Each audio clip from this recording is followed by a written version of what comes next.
Matul il-jum ta' tlieta, il-kap tal-Partit Nazzjonalista Bernard Grech flimkien ma' Shadow Minister tal-Isports David Ajus iltaqgħu ma' Miguel Mifsud li se jagħmel maratona b'risq il-Caritas. Mifsud kien diġà għamel maratona ta' 100 km s-sena li għaddiet madwar Malta u din is-sena huwa qed jirritorna b'maratona oħra tal-ġirri, din id-darba b'mira li jagħmel 160 km, ekwivalenti ta' 405 dawra f'24 siegħa.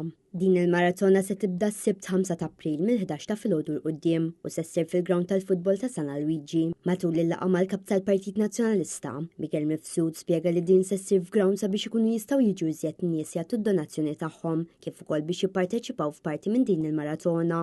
U spjega wkoll ir-riskji ta' din il-ġirja fosthom il-fatt li kull 25 dawra se jkollu jbiddel id-direzzjoni sabiex ma jweġġax. Miguel Mifsud qal li hu se jagħmel dawn il-ġirijiet b'risq il-Caritas minħabba li fil-passat Miguel kien għamel żmien ta' reabilitazzjoni fiċ-ċentru terapeutiku ta' San Blas biex jikseb ħajtu lura minn dipendenza ta' numru ta' snin fuq sostanzi. U issa qed jiddedika ħajtu biex jgħin lil dawk il-persuni li qed iħossuha diffiċli biex joħorġu mill-vizzju tad-droga.